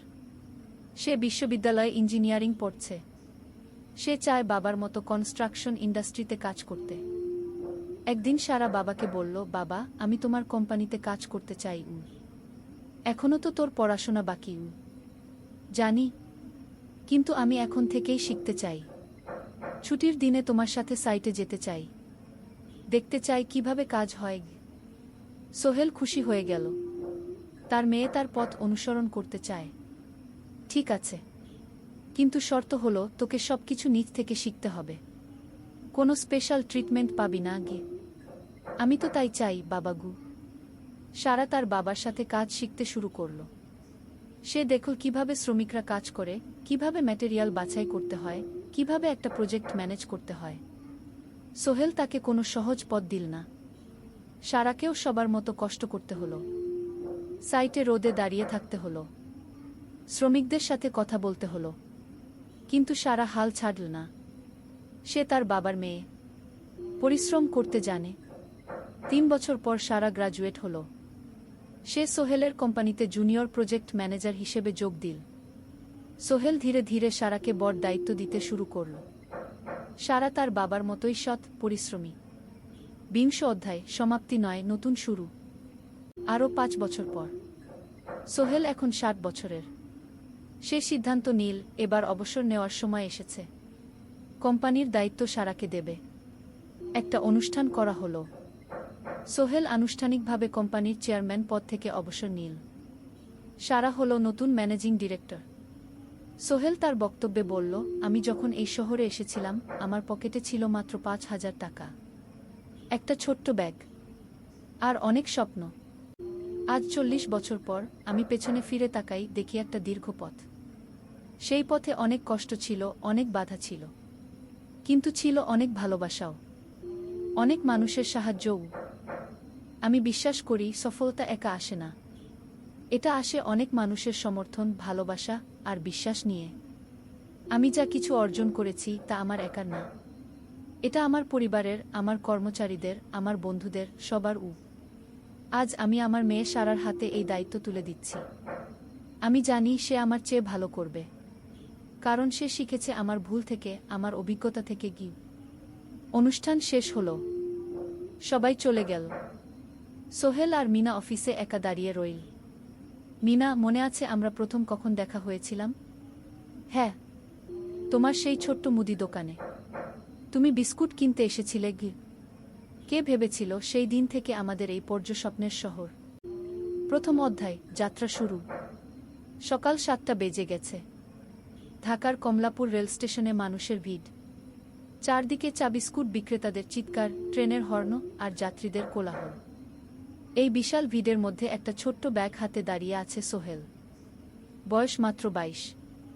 গায়ের রং শ্যামলা, চোখে স্বপ্নের ঝিলিক। ভাইজা, চট্টগ্রামের টিকিট আছে? সোহেল টিকিট কাউন্টারের সামনে দাঁড়িয়ে জিজ্ঞেস করল। আছে। 3 টাকা। কাউন্টারের লোকটা উত্তর দিল। সোহেল তার পকেট থেকে টাকা বের করল। মোট 5,000 টাকা। এই টাকা সে জমিয়েছে গত 3 বছরে রিকশা চালিয়ে। তার স্বপ্ন ছিল চট্টগ্রাম গিয়ে একটা ভালো চাকরি পাওয়া। গ্রামে আর থাকতে চায় না সে। বাবা মারা গেছেন 10 বছর আগে। মা আর ছোট বোন ঋতুকে নিয়ে সংসার চালাচ্ছিল রিকশা চালিয়ে। কিন্তু এভাবে তো আর সারা জীবন চলবে না। টিকিট কেটে সোহেল প্ল্যাটফর্মে এলো। ট্রেন ছাড়বে আর মাত্র 15 মিনিট পরে। সে একটা বেঞ্চে বসে পড়ল। ব্যাগটা বুকের কাছে চেপে ধরল। এই ব্যাগে আছে তার সব সম্পদ, কিছু কাপড়, একটা ছোট্ট ফুটো ফ্রেমে বাবা মায়ের ছবি, আর কিছু টাকা। কোথায় যাচ্ছেন? পাশে বসা একজন বয়স্ক মানুষ জিজ্ঞেস করলেন। চট্টগ্রাম কাকা। চাকরি খুঁজতে যাচ্ছি কি? সোহেল বিনয়ের সাথে উত্তর দিল। ভালো, তবে শহরে সাবধানে থাকবেন। শহর মানে অনেক সুযোগ, কিন্তু অনেক ফাঁদও আছে, বয়স্ক লোকটা বললেন। সোহেল মাথা নাড়ল। সে জানে শহরের জীবন সহজ না, কিন্তু তার কোনো বিকল্প নেই। গ্রামে রিকশা চালিয়ে মাসে ৩,৫০০ টাকা আয় হতো। তার মধ্যে সংসার চালাতে হতো, বোনের স্কুলের খরচ দিতে হতো, মায়ের ওষুধের খরচ দিতে হতো। কিছুই বাঁচত না। আর এই জীবন থেকে বেরোনোর একটাই পথ, শহরে গিয়ে ভালো কাজ খুঁজে নেওয়া। সোহেল মনে মনে ভাবল তার বাবার কথা। বাবা ছিলেন একজন স্কুল শিক্ষক। খুব সৎ মানুষ ছিলেন। সবসময় বলতেন, সোহেল, তুই লেখাপড়া শিখে বড় মানুষ হবি। আমাদের পরিবারে আর কেউ বড় চাকরি করেনি, তুই করবি। কিন্তু বাবা যখন মারা গেলেন তখন সোহেল মাত্র এসএসসি পরীক্ষা দিয়েছে। ফলাফল ভালো হয়েছিল, জিপিএ অর্ধচতু। কিন্তু বাবার মৃত্যুর পর আর পড়া হলো না। পরিবারের দায়িত্ব নিতে হলো। ট্রেন ছাড়ল। সোহেল জানালার পাশে বসে বাইরে তাকাল। ধানক্ষেত, নদী, ছোট ছোট গ্রাম, সব পেছনে ফেলে ট্রেন এগিয়ে চল। সোহেলের মনে হলো সে যেন তার পুরনো জীবনটাকেও পেছনে ফেলে আসছে। ট্রেনে একজন হকার এসে চা বিক্রি করছিল। সোহেল একটা চা কিনল। 10 টাকা। চা খেতে খেতে সে ভাবছিল, চট্টগ্রাম পৌঁছে কি হবে? করিম মামা তাকে সাহায্য করবেন তো? চাকরি পাওয়া যাবে তো? করিম মামা আসলে সোহেলের খুব দূর সম্পর্কের মামা। সোহেলের দাদির বোনের ছেলে। অনেক বছর আগে গ্রাম ছেড়ে চট্টগ্রামে চলে গিয়েছিলেন। সেখানে একটা কনস্ট্রাকশন কোম্পানিতে কাজ করেন। বছরে একবার দুবার গ্রামে আসতেন। গত বছর যখন এসেছিলেন তখন সোহেলের মাকে বলেছিলেন, সোহেলকে চট্টগ্রাম পাঠান, আমি একটা কাজের ব্যবস্থা করে দেব। সেই কথাতেই ভরসা করে সোহেল আজ এই যাত্রা। দ্বিতীয় অধ্যায়, নতুন শহর। চট্টগ্রাম পৌঁছাতে প্রায় 6 ঘন্টা লেগে গেল। দুপুর 1টা বাজে। সোহেল স্টেশন থেকে বের হয়ে শহরের রাস্তায় দাঁড়াল। কি বিশাল শহর! এত গাড়ি, এত মানুষ। চারদিকে উঁচু উঁচু বিল্ডিং, দোকানপাট, মানুষের ভিড়। সোহেল কিছুক্ষণ দাঁড়িয়ে থাকল সব কিছু দেখতে দেখতে। তার মনে হচ্ছিল সে যেন অন্য কোনো পৃথিবীতে এসে পড়েছে। তার পকেটে একটা ছোট্ট কাগজ আছে। সেখানে লেখা একটা ঠিকানা, করিম মিয়া, বাড়ি নং 23, রোড নং 5, আগ্রাবাদ, চট্টগ্রাম। সোহেল একটা রিকশা ডাকল। কত নেবেন আগ্রাবাদ যেতে? 50 টাকা গু। সোহেল রিকশায় উঠল। রাস্তার দুধারে দোকান, মার্কেট, অফিস, সব কিছু দেখতে দেখতে সে অবাক হয়ে গেল। এত বড় শহর, এত কিছু! গ্রামের সেই ছোট্ট বাজারের সাথে কোনো তুলনাই হয় না। প্রায় আধা ঘন্টা পর রিকশা একটা পুরনো বাড়ির সামনে থামল। 3 তলা বাড়ি, কিন্তু রং উঠে গেছে। সিঁড়ি দিয়ে উঠে 3য় তলায় করিম মামার ফ্ল্যাটে নক করল। দরজা খুলল এক মধ্যবয়সী মহিলা। কে? আসসালামু আলাইকুম আপা, আমি সোহেল, নোয়াখালীর গ্রাম থেকে এসেছি। করিম মামা বাড়িতে আছেন? মহিলা তাকে মাথা থেকে পা পর্যন্ত দেখল। করিম তো অফিসে গেছে। তুমি কে? কোথা থেকে এসেছ? সোহেল সব খুলে বলল। মহিলা তাকে ভেতরে ঢুকতে দিল। বসো। করিম সন্ধ্যায় ফিরবে গু। ফ্ল্যাটটা ছোট। 2টো রুম, একটা ছোট্ট রান্নাঘর আর একটা বাথরুম। কিন্তু সোহেলের কাছে খুব সুন্দর লাগল। গ্রামের সেই টিনের ঘরের চেয়ে তো অনেক ভালো। মহিলা তার নাম জানাল, সালমা, করিম মামার স্ত্রী। তাদের 2টো ছেলে, একজন ক্লাস 8-এ পড়ে, আরেকজন ক্লাস 5-এ। খেয়েছো? সালমা আপা জিজ্ঞেস করল। না আপা গু। অপেক্ষা করো, ভাত আছে, মাছ আছে, খাও।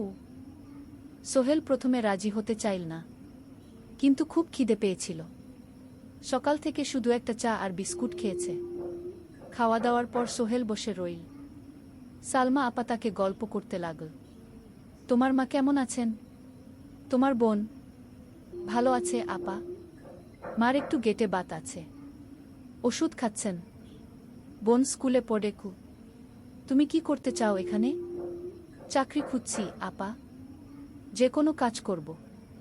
বাসায় মা আর বোনকে টাকা পাঠাতে হবে। সালমা আপা মাথা নাড়ল। করিম তোমার জন্য কিছু একটা করবে। সে ভালো মানুষ গ। সারাদিন অপেক্ষা করু সোহেল। সন্ধ্যা ছটায় করিম মামা ফিরলেন। 50-এর কাছাকাছি বয়স, কালো রঙের প্যান্ট শার্ট পরা, হাতে একটা ব্যাগ। আরে সোহেল, কবে এলি? করিম মামা খুশি হয়ে বললেন। আজ সকালে মামা গু। করিম মামা তাকে জড়িয়ে ধরলেন। অনেকদিন পর দেখলাম। কেমন আছিস? ভালো আছি মামা গি। ভালো করেছিস এসে। এখানে অনেক সুযোগ আছে। তোর জন্য একটা কাজের ব্যবস্থা করে দেব। তবে প্রথমে কয়েকদিন এখানে থাক। শহরটা একটু চিনে নে। তারপর কাজে যোগ দিবি। সোহেলের মনে আসার আলো জ্বল।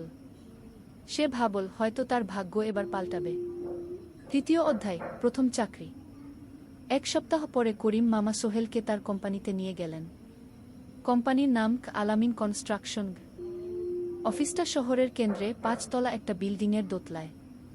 মালিক আলী সাহেব।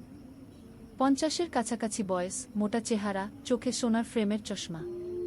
বড়লোক মানুষ, কিন্তু খুব কড়া। এই ছেলেটাকে কি কাজে লাগাবেন?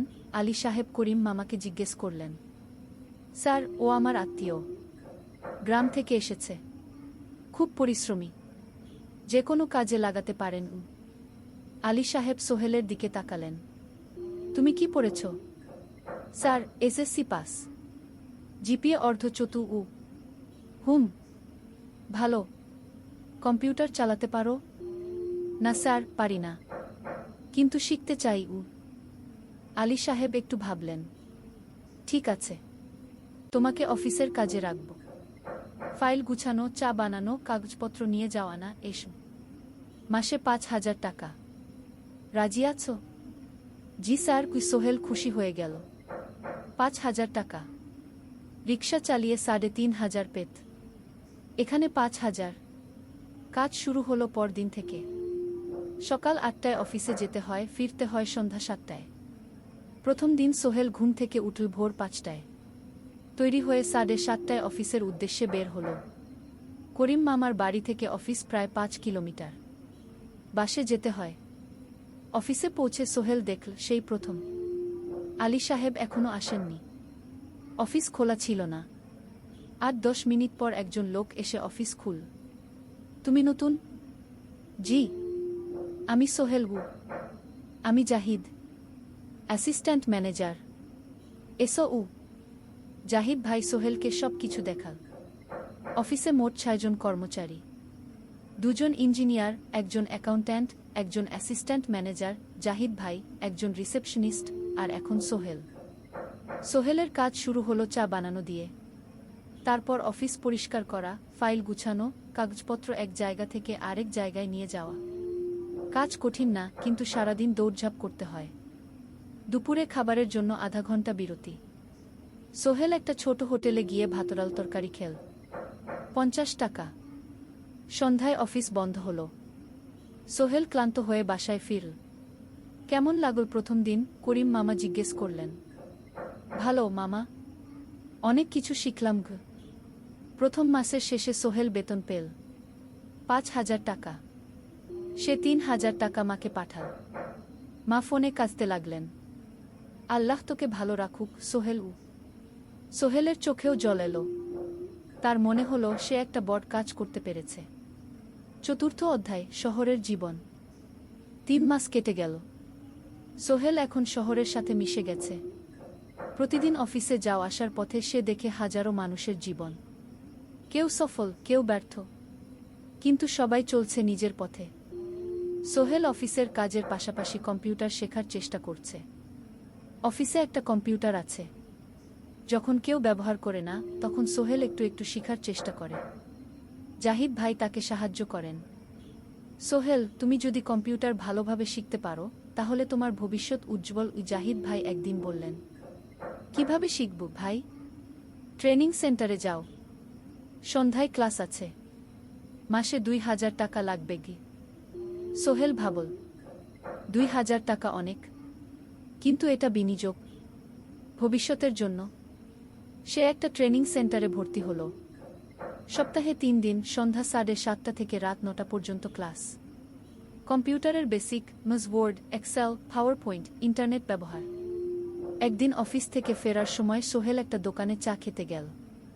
দোকানের পাশেই একটা ছোট্ট মুদি দোকান। সেখানে একটা মেয়ে বসে আছে। বয়স হবে ২০-এর কাছাকাছি। সাদাসিধে চেহারা, সাদা শাড়ি পরা, কিন্তু চোখে এক ধরনের দৃঢ়তা। ভাইজা, এক প্যাকেট বিস্কুট দেন কি? সোহেল বলল। মেয়েটা বিস্কুট দিল। ২০ টাকা। সোহেল টাকা দিয়ে যাচ্ছিল, হঠাৎ মেয়েটা বলল, আপনি নতুন এসেছেন এই এলাকায়, তাই না? হ্যাঁ। ৩ মাস হলো। কিভাবে বুঝলেন? আপনার চেহারা দেখেই বোঝা যায়। এখনও গ্রামের ছোঁয়া আছে। আর আপনি প্রতিদিন এই পথ দিয়ে যান। দেখেছি কি? মেয়েটা হাসল। সোহেলও হেসে ফেল। আপনি খুব পর্যবেক্ষক মনে হচ্ছে কি? জীবনে অনেক কিছু দেখেছি, তাই মানুষকে চিনতে শিখেছি গি। আপনার নাম? মিনা। এই দোকান আমার বাবার। উনি অসুস্থ, তাই আমি দেখছি গু। সেদিন থেকে সোহেল প্রায় সেই দোকানে যেতে শুরু করল। মিনার সাথে গল্প করত। ধীরে ধীরে তাদের মধ্যে একটা বন্ধুত্ব তৈরি হলো। মিনাও তার জীবনের গল্প বলল। মিনার মা মারা গেছেন যখন সে মাত্র ৭ বছরের। বাবা আব্দুল হামিদ একা হাতে মিনাকে বড় করেছেন। মুদি দোকান দিয়ে সংসার চালান। মিনা কলেজে পড়ে, অনার্স সেকেন্ড ইয়ার। সকালে কলেজে যায়, দুপুরে ফিরে এসে দোকান সামলায়। বাবার হার্টের সমস্যা আছে, তাই ভারী কাজ করতে পারেন না। তোমার স্বপ্ন কি? একদিন সোহেল জিজ্ঞেস করল। গ্রাজুয়েশন শেষ করে একটা ভালো চাকরি করব, তারপর বাবাকে ভালো চিকিৎসা করাব। তুমি? আমিও চাকরি করে পরিবারকে ভালোভাবে দেখভাল করতে চাই। মা আর বোনকে নিয়ে শহরে আনব একদিন গু। দুজনেই নিজেদের স্বপ্নের কথা বলতে গিয়ে বুঝল তাদের স্বপ্ন অনেকটা একই রকম। ৫ম অধ্যায়, বিপদ। ৬ মাস কেটে গেল। সোহেল এখন আলী সাহেবের খুব প্রিয় কর্মচারী। সে শুধু চা বিস্কুট দেওয়ার কাজই করে না, এখন কম্পিউটারেও কিছু কাজ শিখেছে। ছোটখাটো টাইপিং, ডেটা এন্ট্রি এসব করতে পারে। আলী সাহেব খুশি হয়ে তার বেতন বাড়িয়ে ৮,০০০ টাকা করে দিয়েছেন। একদিন রাতে সোহেল অফিস থেকে ফিরছিল। সেদিন একটু দেরি হয়ে গেছে। রাত প্রায় ৯টা। সাধারণত সোহেল সন্ধ্যা ৭:৩০টায় ফিরে, কিন্তু সেদিন অফিসে একটা জরুরি কাজ ছিল। বাস থেকে নেমে সোহেল বাড়ির দিকে হাঁটছিল। হঠাৎ একটা অন্ধকার গলিতে ৩ জন লোক তাকে ঘিরে ধরল। তাদের চেহারা দেখেই বোঝা যাচ্ছিল ভালো উদ্দেশ্য নিয়ে আসেনি। টাকা দে, তাড়াতাড়ি, একজন বলল। তার হাতে একটা ছুরি। সোহেল ভয় পেয়ে গেল। ভাই, আমার কাছে খুব কম টাকা আছে গি। যা আছে দে, তাড়াতাড়ি করো। সোহেল কাঁপতে কাঁপতে তার পকেট থেকে ৫ টাকা বের করে দিল। এই টাকা দিয়ে সে বাজার করবে ভেবেছিল, কিন্তু ছিনতাইকারীরা সন্তুষ্ট হল না। শুধু ৫ টাকা? তোর ব্যাগে কি আছে? তারা সোহেলের ব্যাগ কেড়ে নিল। ব্যাগে ছিল তার মোবাইল, কম্পিউটার ট্রেনিং সেন্টারের সার্টিফিকেট আর কিছু গুরুত্বপূর্ণ কাগজপত্র। না ভাই, ব্যাগটা ফেরত দেন। ওতে আমার জরুরি জিনিস আছে। মোবাইল নিয়ে নেন, কিন্তু ব্যাগটা দেন গু। কিন্তু ওরা শুনল না। একজন সোহেলকে জোরে ধাক্কা দিল। সোহেল পড়ে গেল। মাথা রাস্তার কংক্রিটে ধাক্কা লেগে গেল। রক্ত বের হলো। ৩ জন দৌড়ে পালিয়ে গেল। কিছুক্ষণ সোহেল অজ্ঞান হয়ে পড়ে রইল। তারপর ধীরে ধীরে জ্ঞান ফিরল। মাথায় প্রচণ্ড ব্যথা। সে উঠে দাঁড়ানোর চেষ্টা করল, কিন্তু মাথা ঘুরছিল। কোনোমতে একটা দেয়াল ধরে দাঁড়াল। একজন পথচারী তাকে দেখে থামল। কি হয়েছে ভাই? ছিনতাই হয়েছে কি? এসো, আমি তোমাকে হাসপাতালে নিয়ে যাই। কিন্তু সোহেল রাজি হল না। না, ঠিক আছি, বাড়ি যেতে পারব। সে কোনোমতে করিম মামার বাড়িতে পৌঁছাল। দরজা খুলেই সালমা আপা চিৎকার করে উঠলেন। ও আল্লাহ, কি হয়েছে? করিম মামা দৌড়ে এলেন। সোহেলকে ভেতরে নিয়ে গেলেন। তার মাথায় জল ঢেলে রক্ত পরিষ্কার করলেন। ক্ষতটা বেশ গভীর। হাসপাতালে যেতে হবে কি? করিম মামা বললেন। তারা একটা অটোরিকশা নিয়ে নিকটস্থ হাসপাতালে গেলেন। ডাক্তার সোহেলের মাথায় 3টা সেলাই দিলেন। বলল, 1 সপ্তাহ বিশ্রাম নিতে হবে। কোনো ভারী কাজ করা যাবে না। হাসপাতাল থেকে ফিরে সোহেল শুয়ে রইল। তার মনে হচ্ছিল সবকিছু শেষ হয়ে গেছে। মোবাইল চলে গেছে, গুরুত্বপূর্ণ কাগজপত্র চলে গেছে। এখন 1 সপ্তাহ অফিস করতে পারবে না। পরদিন সকালে করিম মামা আলী সাহেবকে ফোন করে সব জানালেন। আলী সাহেব বললেন, ঠিক আছে, সোহেল ভালো হয়ে এলে আসবে, চিন্তার কিছু নেই গি। মিনা যখন এই খবর শুনল, সে সন্ধ্যায় সোহেলকে দেখতে এলো করিম মামার বাড়িতে। সাথে এনেছিল কিছু ফল। কি হয়েছিল? মিনা চিন্তিত গলায় জিজ্ঞেস করল। সোহেল সব বলল। মিনা রেগে গেল। এই শহরে এখন অনেক অপরাধ বেড়ে গেছে, পুলিশ কিছু করে না। তুমি পুলিশে রিপোর্ট করেছ? না, লাভ নেই। তবুও করা উচিত। তোমার মোবাইলটা হয়তো খুঁজে পাওয়া যাবে কি। করিম মামা সোহেলকে নিয়ে পুলিশ স্টেশনে গেলেন। জেনারেল ডায়েরি করলেন, কিন্তু পুলিশ খুব একটা আশা দিল না। দেখি কিছু করা যায় কিনা গু। সোহেল বুঝল মোবাইল আর ফিরবে না। সেই 1 সপ্তাহ সোহেলের জীবনের সবচেয়ে কঠিন সময় ছিল। সে শুধু শারীরিকভাবেই ক্ষতিগ্রস্ত হয়নি, মানসিকভাবেও ভেঙে পড়েছিল। প্রতিরাতে দুঃস্বপ্ন দেখত। সেই 3 জন ছিনতাইকারীর মুখ ভুলতে পারছিল না। মিনা প্রায় প্রতিদিন আসত, তাকে সাহস দিত। তুমি হাল ছেড়ো না সোহেল, জীবনে এরকম খারাপ সময় আসে, কিন্তু এটা কাটিয়ে ওঠাই হলো আসল বীরত্ব। সোহেলের মা গ্রাম থেকে ফোন করতেন, করিম মামার মোবাইল থেকে। তুই ভালো আছিস তো? সোহেল মাকে সব সত্যি বলেনি, শুধু বলেছে, হ্যাঁ মা, ভালো আছি, একটু জ্বর হয়েছিল, এখন ভালো। 1 সপ্তাহ পর সোহেল আবার অফিসে গেল। আলী সাহেব তাকে দেখে খুশি হলেন। কেমন আছো? ভালো আছি স্যার। ঠিক আছে, তবে প্রথম কয়েকদিন হালকা কাজ করবে গু। সোহেল আবার কাজে মন দিল। কিন্তু একটা জিনিস তাকে খুব কষ্ট দিচ্ছিল, তার মোবাইল নেই। মায়ের সাথে কথা বলতে পারছে না নিয়মিত। করিম মামার মোবাইল চাইতে সংকোচ লাগে। একদিন জাহিদ ভাই তাকে ডাকলেন। সোহেল, আমার একটা পুরনো মোবাইল আছে, তুমি ব্যবহার করো? না ভাই, আমি নাও, আমার কাজে লাগছে না, তুমি রাখো গু। সোহেল কৃতজ্ঞতায় প্রায় কেঁদে ফেল। ধন্যবাদ ভাই।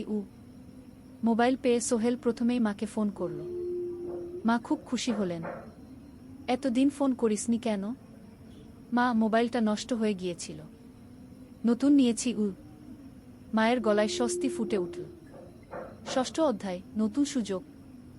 আরও 3 মাস কেটে গেল। সোহেল পুরোপুরি সুস্থ হয়ে গেছে। তার জীবন আবার স্বাভাবিক হয়ে এসেছে।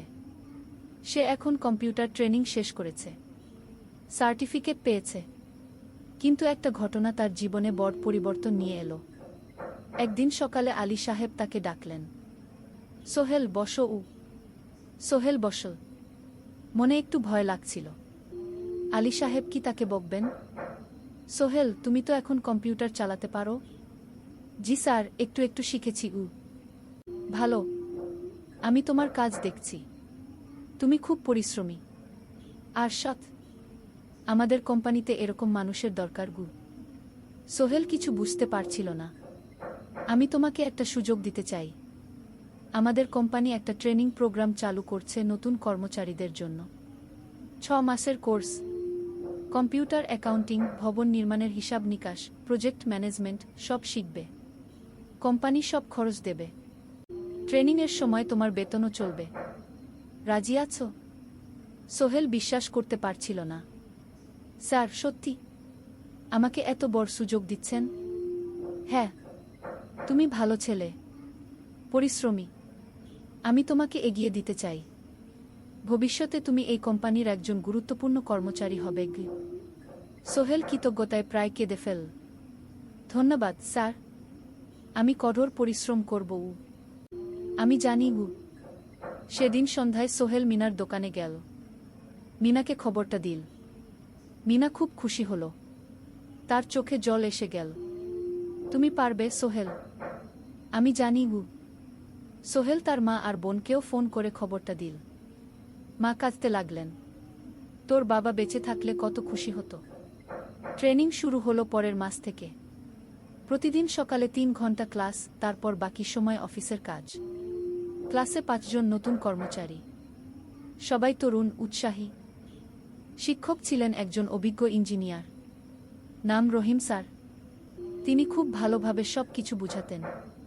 কম্পিউটার, অ্যাকাউন্টিং, এক্সেলে জটিল ক্যালকুলেশন, প্রজেক্টের বাজেট তৈরি, সময় ব্যবস্থাপনা, সব। সোহেল পুরো মনোযোগ দিয়ে শিখতে লাগল। সন্ধ্যায় বাড়ি ফিরে প্র্যাকটিস করত। করিম মামার ছেলের কাছ থেকে একটা ল্যাপটপ ধার নিত কখনো কখনো। 6 মাস পরে ট্রেনিং শেষ হলো, সবাই সার্টিফিকেট পেল। আলী সাহেব একটা অনুষ্ঠান করলেন। সোহেল সেরা পারফর্মার হিসেবে একটা বিশেষ পুরস্কার পেল, 5,000 টাকা বোনাস। আলী সাহেব ঘোষণা করলেন, সোহেল, আজ থেকে তুমি আমাদের জুনিয়র অ্যাকাউন্ট অ্যাসিস্ট্যান্ট। তোমার বেতন 15,000 টাকা। সোহেল অবাক হয়ে গেল। 8,000 থেকে 15,000, প্রায় দ্বিগুণ। সেদিন রাতে সোহেল ঘুমাতেই পারল না। খুশিতে, উত্তেজনায় তার চোখে ঘুম নেই। সে ভাবল তার জীবন কিভাবে বদলে যাচ্ছে। 2 বছর আগে যে রিকশা চালাত, আজ সে একটা নামকরা কোম্পানির অ্যাকাউন্ট অ্যাসিস্ট্যান্ট। 7ম অধ্যায়, প্রেম ও প্রস্তাব। 1.5 বছর হয়ে গেল সোহেলের চট্টগ্রাম আসার। সে এখন একজন সফল যুবক। তার মা গ্রামে খুব খুশি। প্রতি মাসে সোহেল 10,000 টাকা পাঠায়।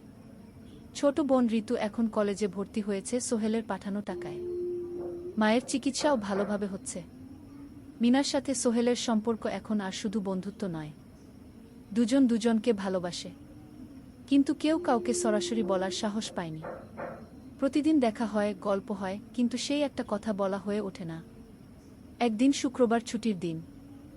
সোহেল মিনাকে বলল, আজ কি একটু ঘুরতে যাবে? কোথায়? পতেঙ্গা বিচ।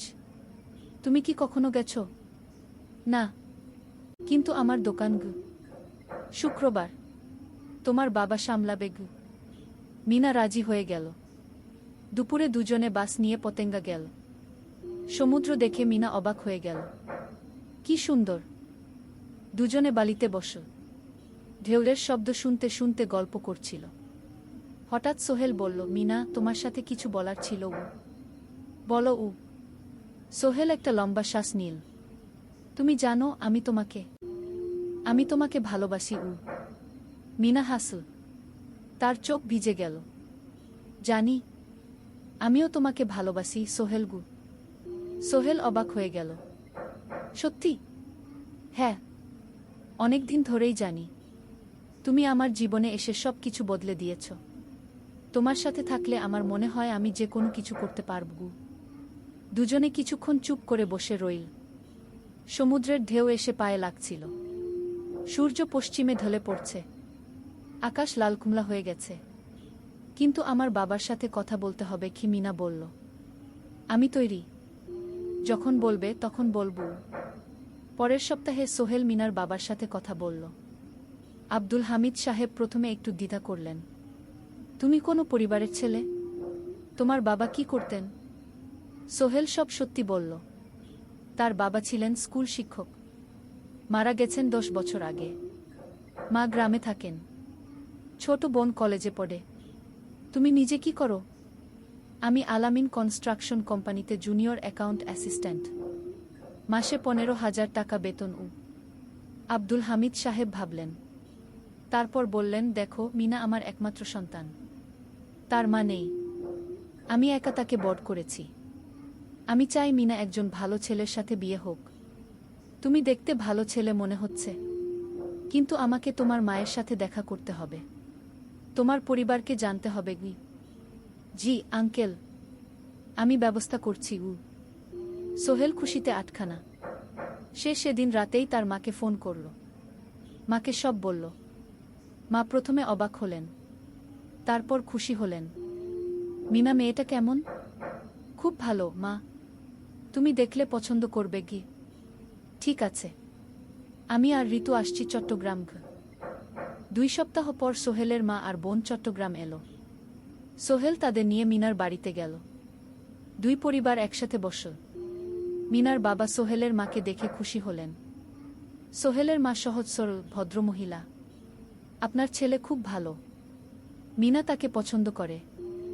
আমিও রাজি গো, আব্দুল হামিদ সাহেব বললেন। আমার সোহেল সৎ ছেলে, মিনাকে খুব ভালোবাসে। আমি জানি ও মিনাকে সুখে রাখবে। কি সোহেলের মা বললেন।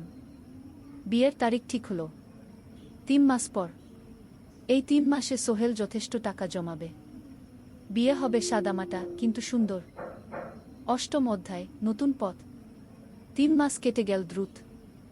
সোহেল প্রতিদিন কঠোর পরিশ্রম করছিল। অফিসে তার কাজের প্রশংসা হচ্ছে। আলী সাহেব তাকে এখন ছোটখাটো প্রজেক্টের হিসাব দেখতে দিচ্ছেন। সোহেল তার সঞ্চিত টাকা দিয়ে বিয়ের আয়োজন করল। বিয়ে হলো মিনার বাড়ির কাছের একটা কমিউনিটি সেন্টারে। খুব বেশি লোক আসেনি। 2 পরিবারের আত্মীয় স্বজন আর অফিসের কয়েকজন সহকর্মী। কিন্তু অনুষ্ঠান ছিল খুব সুন্দর। সোহেল যখন মিনাকে বিয়ের পোশাকে দেখল, তার মনে হলো পৃথিবীর সবচেয়ে সুন্দর মেয়ে সে। লাল শাড়ি পরা, মুখে হালকা মেকআপ, কিন্তু তার স্বাভাবিক সৌন্দর্য ছিল আসল। বিয়ের পর সোহেল একটা ছোট্ট ফ্ল্যাট ভাড়া নিল। 2 রুমের ফ্ল্যাট, মাসে ভাড়া 5,000 টাকা। মিনা এখনও তার পড়াশোনা চালিয়ে যাচ্ছে। আরও 1 বছর বাকি গ্রাজুয়েশন শেষ হতে। সোহেলের মা আর বোন গ্রামে ফিরে গেল। মা বলে গেলেন, সোহেল, মিনাকে ভালো রাখিস। মেয়েরা অনেক ত্যাগ করে সংসার করতে গু। জানি মা গু। নতুন জীবন শুরু হলো। সোহেল সকালে অফিসে যায়, সন্ধ্যায় ফেরে। মিনা সকালে কলেজে যায়, দুপুরে ফিরে রান্না করে, ঘর গোছায়। সন্ধ্যায় দুজনে একসাথে বসে পড়াশোনা করে, গল্প করে, টিভি দেখে। জীবন সুন্দর ছিল, কিন্তু চ্যালেঞ্জও ছিল। মাসিক খরচ, ভাড়া 5,000, বাজার 3,000, বিদ্যুৎ গ্যাস 1,000, মায়ের জন্য 5,000, মিনার কলেজের খরচ 1,200। মোট প্রায় 14,000 টাকা। বাঁচত মাত্র 1,000 খানেক। কিন্তু সোহেল হাল ছাড়ল না। সে সন্ধ্যায় একটা কম্পিউটার ট্রেনিং সেন্টারে পার্ট টাইম পড়ানো শুরু করল। সপ্তাহে 3 দিন 2 ঘন্টা করে। এতে মাসে আরও 3,000 টাকা আসতে লাগল। মিনাও বসে থাকল না। সে বাড়িতে বসে কয়েকজন স্কুলের ছাত্রছাত্রীকে টিউশন পড়াতে শুরু করল। মাসে 2,000 টাকা আয়। এভাবে কেটে গেল 6 মাস। দুজন মিলে পরিবার চালাচ্ছে, স্বপ্ন দেখছে। একদিন সোহেল বলল, মিনা, আমি একটা নতুন স্বপ্ন দেখছি গু। কি? আমি নিজে একটা ছোট্ট কনস্ট্রাকশন কোম্পানি খুলতে চাই। ছোট ছোট প্রজেক্ট নেব। বাড়ি মেরামত, ছোট বিল্ডিং বানানো, এসব। তোমার কি যথেষ্ট অভিজ্ঞতা আছে? আছে। আমি 2 বছর ধরে এই কাজের সাথে জড়িত। অনেক কিছু শিখেছি। আর আলী সাহেবও আমাকে সাহায্য করবেন গু। কিন্তু টাকা কোথায়? কোম্পানি খুলতে তো অনেক টাকা লাগবে গি। আমি জমাচ্ছি। আরও 1 বছর কাজ করব। তারপর চেষ্টা করব। মিনা তাকে সমর্থন দিল।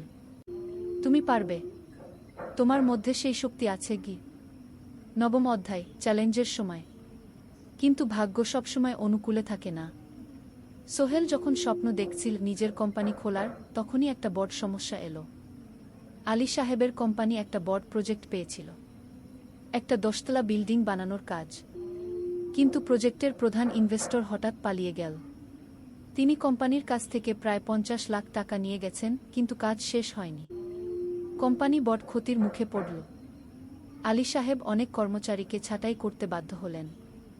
প্রায় 10 জনকে চাকরি থেকে বাদ দিলেন। বাকিদের বেতন কমাতে হলো। সোহেলকে আলী সাহেব ডেকে বললেন, সোহেল, আমি তোমাকে রাখতে চাই। তুমি বিশ্বস্ত কর্মচারী। কিন্তু তোমার বেতন কমাতে হবে। 15,000 থেকে 10,000। সোহেল মনে মনে চিন্তায় পড়ে গেল। 10,000 টাকায় সংসার চলবে কিভাবে? মায়ের খরচ, ভাড়া, বাজার সব মিলিয়ে তো 14,000 টাকা লাগে। কিন্তু সে কিছু বলল না। ঠিক আছে স্যার। বাড়ি ফিরে সোহেল মিনাকে সব বলল। মিনা চিন্তিত হয়ে গেল। এখন কি হবে? চিন্তা করো না। আমি পার্ট টাইম টিউশনির সময় বাড়াব। আর তুমিও বেশি করে টিউশন নাও। কিন্তু আমার তো পড়াশোনাও আছে গি। জানি, কিন্তু এখন এটাই করতে হবে গু। সোহেল সন্ধ্যায় আরও 2টো জায়গায় পার্ট টাইম কাজ খুঁজল। একটা দোকানে সন্ধ্যায় হিসাব দেখার কাজ পেল। মাসে 2,000 টাকা। আরেকটা জায়গায় সপ্তাহান্তে কম্পিউটার রিপেয়ারের কাজ পেল। মাসে 1,500 টাকা। মিনাও 3 জন নতুন স্টুডেন্ট নিল টিউশনে। তার আয় বাড়ল ২,০০০ থেকে ৩,৫০০-এ। কঠিন সময় ছিল। সোহেল সকাল ৮টায় অফিসে যেত, সন্ধ্যা ৬টায় ফিরত। তারপর একটু বিশ্রাম নিয়ে ৭:৩০টায় বের হতো পার্ট টাইম কাজে। রাত ১০টায় বাড়ি ফিরত। রবি সোমবার কম্পিউটার রিপেয়ারের কাজ। মিনাও সকালে কলেজে যেত, দুপুরে ফিরে রান্না করত, তারপর বিকেলে টিউশন পড়াত। রাতে খাওয়া দাওয়ার পর পড়াশোনা করত। দুজনেরই শরীর খারাপ হতে শুরু করল। সোহেল একদিন অফিসে অজ্ঞান হয়ে পড়ে গেল। ডাক্তার দেখাতে নিয়ে গেল। ডাক্তার বলল, অতিরিক্ত পরিশ্রম, শরীরে পুষ্টির অভাব, ঠিকমতো খাচ্ছেন না, মনে হচ্ছে ঘি। সত্যি কথা, খরচ বাঁচাতে সোহেল আর মিনা অনেক সময় কম খেত। মাংস মাছ কিনত সপ্তাহে একদিন, বাকি সময় শাকসবজি ডাল। মিনা সোহেলকে বলল, আর নয় সোহেল, তুমি এভাবে নিজেকে শেষ করে ফেলছ। আমার পড়াশোনা বন্ধ করে দিই, আমি ফুল টাইম চাকরি করি গিয়ে। না, সোহেল জোর দিয়ে বলল, তোমার পড়াশোনা বন্ধ হবে না, আরও মাত্র ৬ মাস বাকি, তুমি গ্রাজুয়েট হবেই গি। কিন্তু তুমি আমি ঠিক হয়ে যাব, চিন্তা করো না গে। কিন্তু পরিস্থিতি আরও খারাপ হলো যখন সোহেলের মায়ের অসুখ হলো। হার্টের সমস্যা, হাসপাতালে ভর্তি করতে হলো। খরচ ৫০,০০০ টাকা। সোহেলের হাতে এত টাকা কোথায়? সে করিম মামার কাছে ধার চাইল। করিম মামা ২০,০০০ টাকা দিলেন। বাকি ৩০,০০০ টাকা সোহেল একটা এনজিও থেকে ঋণ নিল। সুদের হার মাসে ২%। মায়ের চিকিৎসা হলো, তিনি সুস্থ হয়ে গেলেন। কিন্তু সোহেল এখন ঋণের বোঝায় পড়ে গেল। প্রতি মাসে ৩,০০০ টাকা করে কিস্তি দিতে হবে। সেই রাতে সোহেল আর মিনা বিছানায় শুয়ে কথা বলছিল। সোহেল বলল, মিনা, আমি মনে হয় ভুল করেছি। শহরে এসে বিয়ে করে তোমাকে কষ্টে ফেলেছি গু। মিনা তার হাত ধরল। না সোহেল, তুমি ভুল করনি। জীবনে এরকম খারাপ সময় আসে, কিন্তু এটা কাটিয়ে ওঠাই হলো আসল শক্তি। আমরা একসাথে আছি, একসাথে থাকব, সবকিছু ঠিক হয়ে যাবে। মিনার কথায় সোহেল একটু সাহস পেল। হ্যাঁ, হাল ছাড়া যাবে না। ১০ম অধ্যায়, আলোর দিকে। ৩ মাস পরে পরিস্থিতি একটু ভালো হতে শুরু করল। আলী সাহেবের কোম্পানি একটা নতুন প্রজেক্ট পেল, একটা স্কুল বিল্ডিং বানানোর কাজ। কোম্পানি আবার স্থিতিশীল হতে শুরু করল।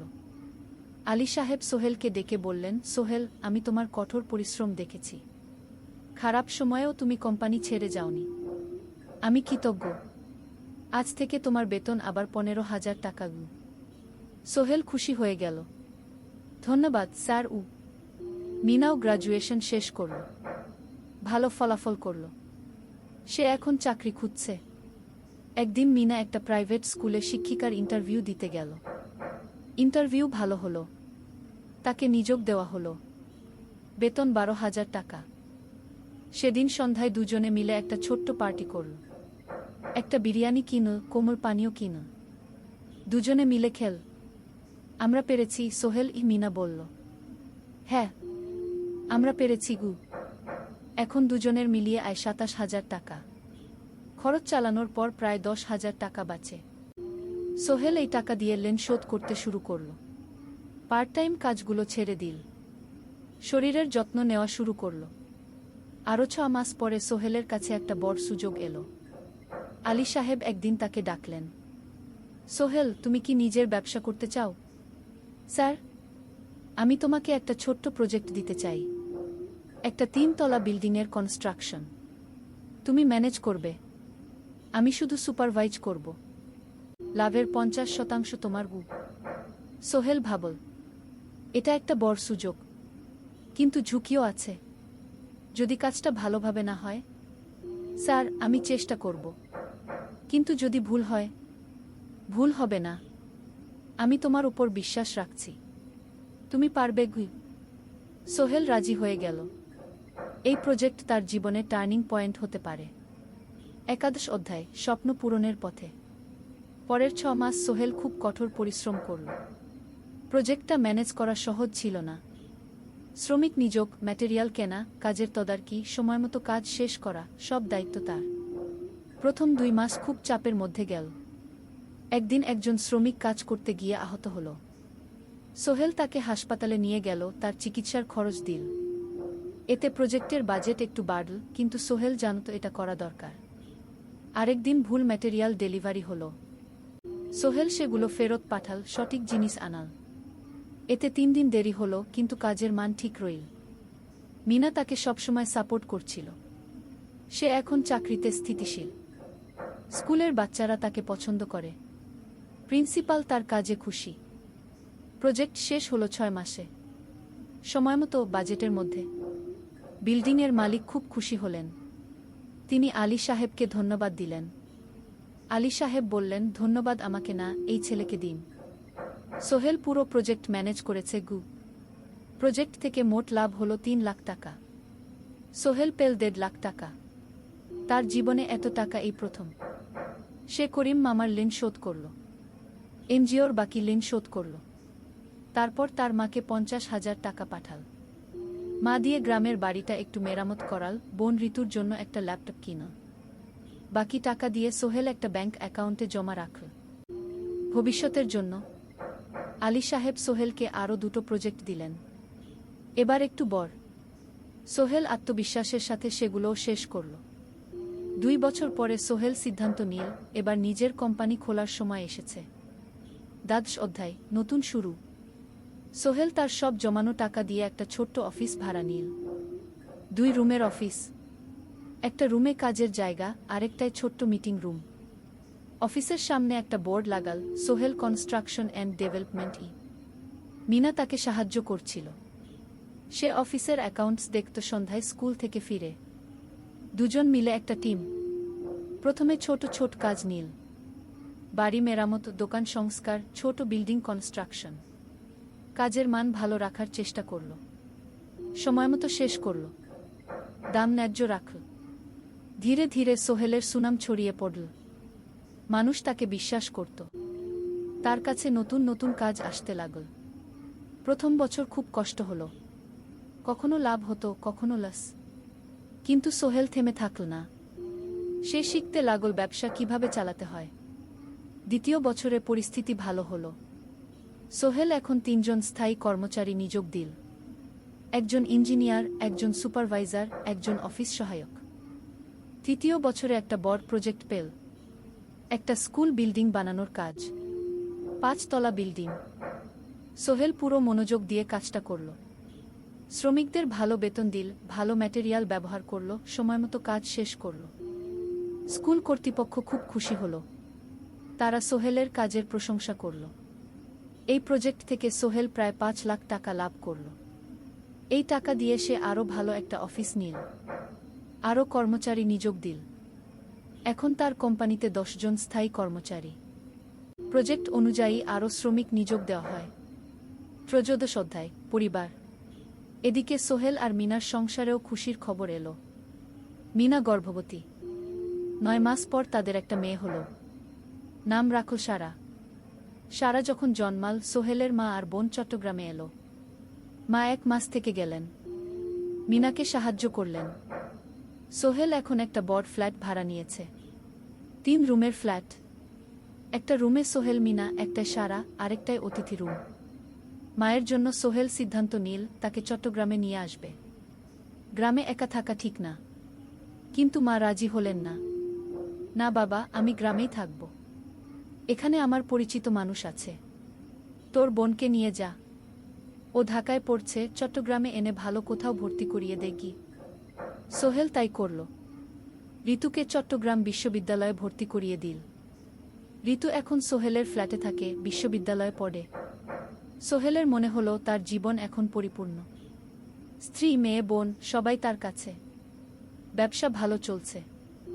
মা গ্রামে সুখে আছেন। চতুর্দশ অধ্যায়, সফলতার শিখরে। 5 বছর কেটে গেল। সোহেল এখন একজন সফল উদ্যোক্তা। তার কোম্পানি কি সোহেল কনস্ট্রাকশন অ্যান্ড ডেভেলপমেন্ট এখন চট্টগ্রামে বেশ পরিচিত। প্রায় 30 জন কর্মচারী তার অধীনে কাজ করে। সোহেল এখন শুধু ছোট প্রজেক্ট করে না, বড় বড় প্রজেক্টও করে। একটা 8 তলা বিজনেস কমপ্লেক্স বানানোর কাজ পেয়েছে। একটা হাসপাতাল বিল্ডিং বানাচ্ছে। মিনা এখনো স্কুলে পড়ায়। সে এখন ভাইস প্রিন্সিপাল। সাথে সোহেলের কোম্পানির অ্যাকাউন্টস ম্যানেজার। দুজন মিলে ব্যবসা চালা। সারা এখন 4 বছরের। স্কুলে ভর্তি হয়েছে। খুব চালাক মেয়ে। ঋতু বিশ্ববিদ্যালয় থেকে গ্রাজুয়েট হয়ে একটা ব্যাংকে চাকরি পেয়েছে। একদিন আলী সাহেব